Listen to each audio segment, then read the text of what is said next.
It was a dark and stormy night, literally. Once considered way off the beaten path, this former inn, now the Taylor Tea in Latham, has over 2 centuries of history. However, it's probably best known for being the meeting spot of 2 star-crossed lovers that had murder on their minds. In April of 1827, Elsie Lansing Whipple, one of Albany's social elite, and her handyman, Jesse Strang, they took up lodging here during a thunderstorm. They wanted to be together forever, but Elsie had a husband who needed eliminating first. It had all the makings of a Shakespearean play. But this isn't where the story ends. This is just the beginning. Elsie lived in the Cherry Hill Mansion in Albany's South End, which would have felt like a world away from that Colony Inn.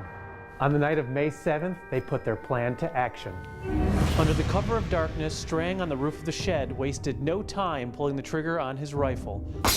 The bullet blasted through the window pane and lodged firmly in her husband's shoulder. He stumbled out of the room and he made it to about here before collapsing and dying. Their plan worked. John Whipple was dead.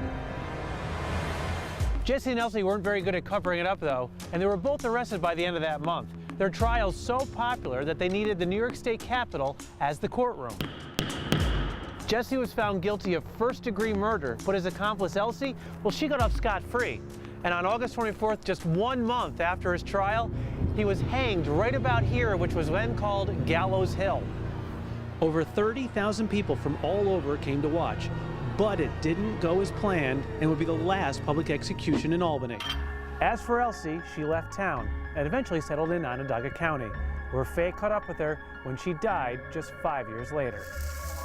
And John Whipple, well, he can be found right here at Albany Rural Cemetery, though some say he never left that house on Cherry Hill, still haunting to this day. With the Albany Archives, I'm Matt Millett for Spectrum News.